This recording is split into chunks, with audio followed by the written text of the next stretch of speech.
I'm an officer in the Navy in our country, serving for the past 10 years. I, 31M, met my wife Jane, 31F, at the Naval Academy where we were both training. She was brilliant, dedicated, and passionate about serving our country. We dated for 2 years before getting married 5 years ago. My mother wasn't thrilled about our marriage from the start. She wanted me to marry my high school girlfriend Sarah, who came from a traditional family and was ready to be a stay-at-home wife. Jane joined the Navy 8 years ago and quickly distinguished herself. She graduated at the top of her class and was known for her leadership skills.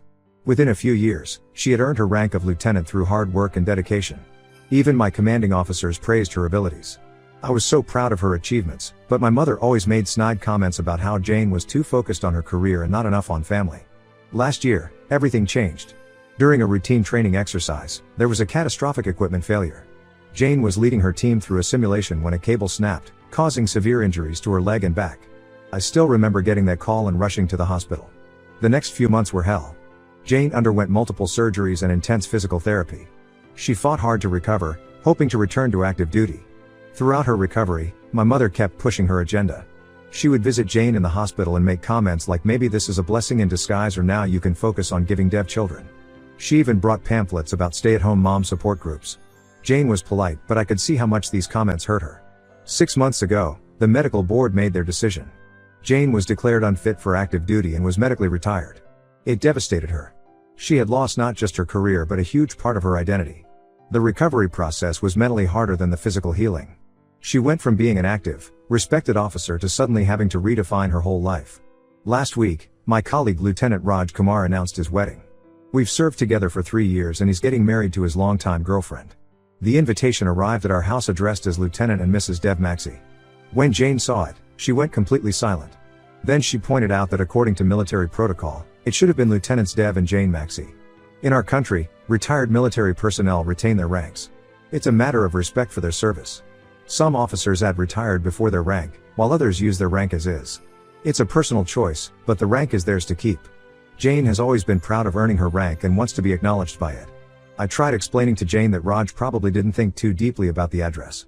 He's been busy with wedding preparations and might have just followed a standard format. But Jane sees it differently. To her, being addressed as just Mrs. feels like her years of service and sacrifice are being erased. My mother, always ready to give her unwanted opinion, found out about the invitation issue during a family dinner last weekend. She went on a long rant about how Jane was being difficult and should be honored to be addressed as Mrs. Maxey. She brought up her own marriage, saying she was proud when people started calling her Mrs. Maxey Sr.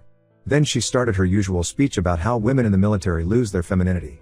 I made the huge mistake of telling Jane what my mother said. Jane reminded me of all the times my mother had undermined her career choice. During our wedding planning, my mother had insisted on traditional vows where Jane would promise to be an obedient wife. Jane had refused, causing the first of many conflicts. When Jane got promoted to lieutenant, my mother didn't attend the ceremony, claiming she had a headache. The wedding is in 2 months and Jane wants me to ask Raj for a new invitation with the correct address. I understand her feelings, but I think it's a bit much. Wedding invitations are expensive and usually ordered in bulk.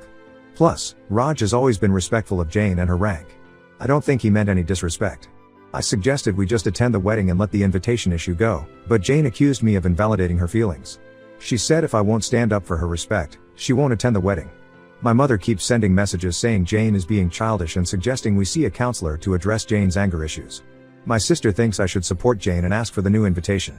She reminded me how hard Jane worked for her rank and how much she's already lost due to her injury.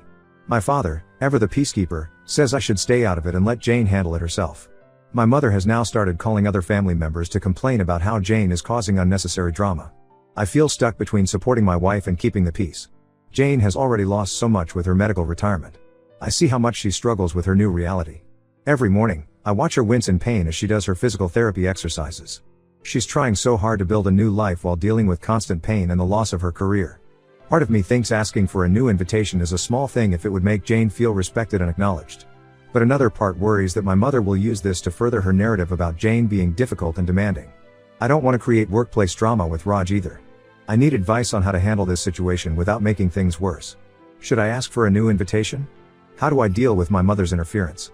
Most importantly, how do I support Jane while keeping peace in the family? TL, doctor, wife upset about wedding invitation not acknowledging her military rank, mother making situation worse by getting involved. Update 1. It's been 2 weeks since my last post, and the situation has spiraled into something I never expected. What started as an issue with a wedding invitation has exposed deeper problems in my family, particularly with my mother's behavior.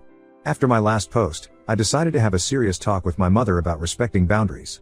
I visited her house last Sunday, thinking a face-to-face conversation would be more effective. I should have known something was off when I saw Sarah's car in the driveway. Yes, my ex-girlfriend Sarah was having tea with my mother. Let me provide some context about Sarah. We dated in high school and early college before I joined the Naval Academy. She came from a wealthy, traditional family and my mother adored her. When I met Jane at the academy, Sarah and I had been broken up for 2 years. Sarah had married someone else and moved to a different city. I hadn't thought about her in years. During my conversation with my mother, she revealed she had already taken action about the wedding invitation issue. She contacted Mrs. Kumar, the groom's mother, whom she knows from their charity club. My mother told her that Jane was making unreasonable demands about the invitation and suggested I was embarrassed by the whole situation. Mrs. Kumar, apparently concerned, spoke to her son, my colleague Raj. The next day at work, Raj approached me. He was understanding and immediately offered to get new invitations printed. But he also mentioned that several other officers' wives were talking about the situation, thanks to my mother's gossip.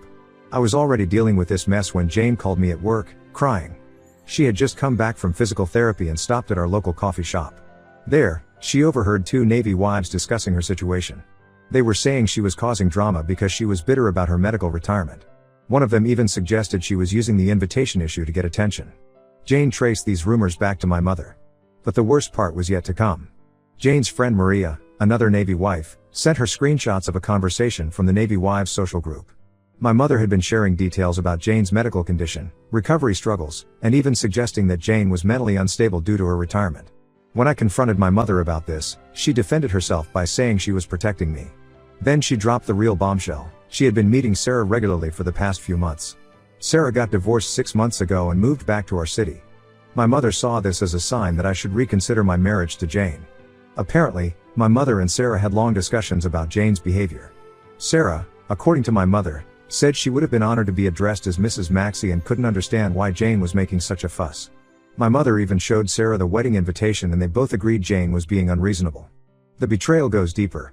During Jane's recovery in the hospital last year, my mother had visited her alone one day. Jane finally told me what happened during that visit.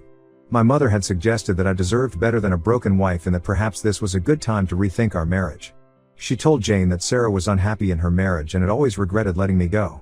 Jane hadn't told me about this conversation because she was already dealing with her injuries and didn't want to create more problems. She had hoped my mother would come to accept her over time. Finding out about these secret meetings with Sarah was the last straw for her. Raj got us a new invitation with the correct address, but the damage was done. The rumors had spread through the Navy Wives network. Jane is now known as the difficult, demanding wife who made a fuss over an invitation. Some wives have stopped inviting her to their social gatherings. To make matters worse, Sarah had the audacity to send me a message saying she understands what I'm going through and that she's there if I need to talk. She mentioned that my mother had shown her pictures of Jane's recovery period, including some private moments in the hospital. I was furious that my mother had shared such personal information. Jane now doesn't want to attend the wedding at all. She says my mother has turned what should have been a happy celebration into a source of gossip and humiliation. The other day, she overheard someone at the base commissary referring to her as that crazy lieutenant's wife. My sister tried to mediate, but ended up revealing more troubling information. Apparently, our mother had been planning to invite Sarah to family events, hoping to create opportunities for us to reconnect. She had even told some family members that Jane's medical retirement might be a good time for me to cut my losses. I'm at a breaking point. Jane is hurt, humiliated, and angry. My mother refuses to acknowledge any wrongdoing, insisting she's acting in my best interests. Sarah keeps trying to insert herself into the situation.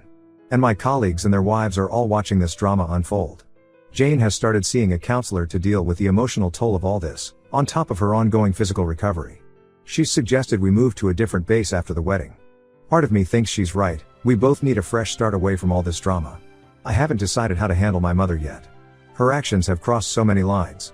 Not only did she disrespect my wife and our marriage, but she also shared private medical information and actively tried to humiliate Jane in our military community. Every time I think about her plotting with Sarah behind our backs, I feel sick. The wedding is in 6 weeks, and I don't know if we'll attend. Raj and his fiancée have been understanding, but the whole situation is tainted now. What started as a simple issue with an invitation has exposed years of manipulation and betrayal by my own mother. Update 2: the situation has exploded beyond anything I could have imagined. Last week, one of Jane's friends in the Navy Wives group sent her complete screenshots of a private group chat my mother had created. What I discovered made me physically sick. The group was titled Prayer Circle for Dev and Jane, but it was anything but prayerful. My mother had been sharing intimate details about Jane's medical condition, complete with photos from her hospital stay. These included pictures of Jane in her hospital gown, during physical therapy sessions, and even one of her crying after receiving her medical retirement news. I had no idea my mother had taken these photos during her hospital visits. Sarah, my ex, was a key member of this group. She wasn't just participating, she was actively fueling the fire. She shared stories about how different she would have handled things, constantly comparing herself to Jane. The worst part was when she claimed she had seen Jane shopping at the mall, carrying heavy bags, suggesting that Jane was exaggerating her injuries for attention. The group chat had over 20 members, including wives of senior officers. My mother painted Jane as an unstable, attention-seeking woman who was using her injury to manipulate me.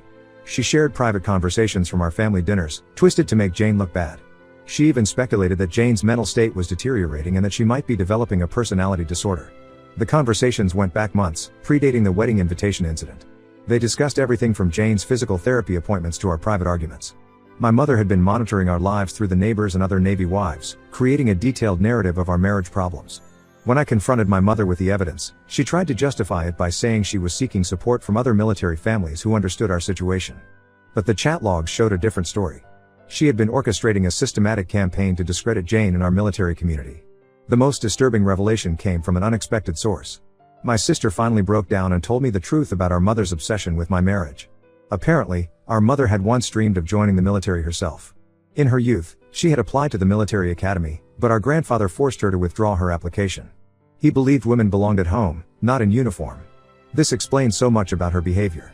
She wasn't just projecting traditional values, she was projecting her own buried resentment. Seeing Jane succeed in the career she was denied had triggered something in her. Instead of supporting Jane, she chose to tear her down. I reported the unauthorized sharing of Jane's medical information to the base authorities. The investigation revealed that some of these photos had been taken in restricted areas of the military hospital, making it a serious breach of protocol. My mother had not only violated Jane's privacy but also military regulations. The fallout was immediate.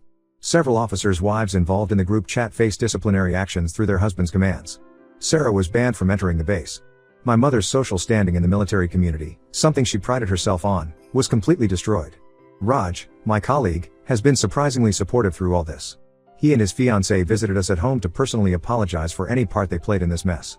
They shared that my mother had approached them multiple times with concerned stories about Jane's mental state, trying to convince them to uninvite us from the wedding. The hardest part was dealing with the family divide this created. Some relatives sided with my mother, saying I was overreacting and that she was just trying to help. Others were horrified by her actions and have cut contact with her. My sister revealed that our mother had been showing these hospital photos at family gatherings when Jane wasn't present, using them to gain sympathy and paint herself as a concerned mother-in-law dealing with a difficult situation. I discovered that my mother had even started a separate chat with Sarah about helping Dev see the truth. They had been planning scenarios where Sarah could accidentally run into me at various places. Sarah's divorce wasn't as coincidental as it seemed. She had moved back to our city specifically because my mother convinced her there was hope for us. Jane is devastated but handling it with remarkable strength. She says this explains all the strange behavior she's encountered at military functions over the past months, the whispers, the odd looks, the sudden exclusions from social events. What she thought was just post-retirement adjustment was actually the result of my mother's calculated campaign against her. Update 3. It's been 3 months since my last update, and I feel it's time to share how things have settled. The wedding came and went, we didn't attend. Raj understood our decision, especially after everything that happened. He and his wife sent us a kind note after their honeymoon, saying they wished things had been different. The base investigation into the privacy breach concluded last month. Several of the wives involved in the group chat faced serious consequences. Their husbands' commands took the breach very seriously, especially since some of these women had access to sensitive military information through their positions in family support groups. They were removed from their volunteer positions and banned from certain base activities. Sarah tried to contact me one last time through a mutual friend. She sent a letter claiming she was manipulated by my mother and didn't understand the full situation. She wrote that she regretted her actions and hoped we could all move past this. I didn't respond. The letter went straight into the shredder. My mother's attempts at reconciliation have been persistent but manipulative. She tried to use my sister as a mediator, sending tearful messages about how she misses her son. Last week, she sent an apology letter, but it came with conditions. She wants us to understand that she acted out of love. She also wants us to forgive Sarah and suggested we all meet for dinner to clear the air. That letter joined Sarah's in the shredder. Some family members think I'm being too harsh. My aunt called last week, saying my mother is suffering and I should at least hear her out.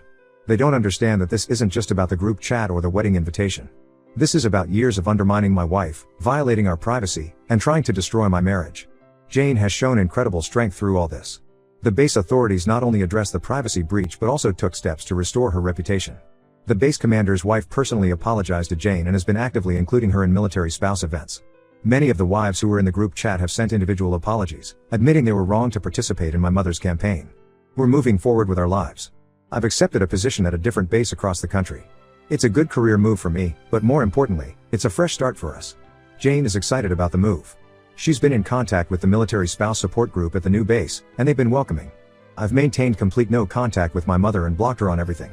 I returned all the photos and mementos she tried to send through relatives. My sister understands my decision, though she maintains her own relationship with our mother. I don't hold that against her, she has to make her own choices.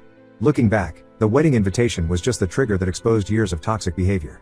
My mother's obsession with controlling my life, her resentment towards Jane's military career, and her manipulation of our social circle, it was all there, waiting to explode. Some people have suggested family counseling with my mother. I'm not interested. Some bridges, once burned, should stay burned. Jane and I are focused on building our new life together. She's started a support group for medically retired service members, turning her experience into something positive. This will be my final update. We're moving next month, and I want to leave this chapter of our lives behind us. If there's one thing I've learned, it's that sometimes the people who claim to have your best interests at heart are the ones you need to guard against the most.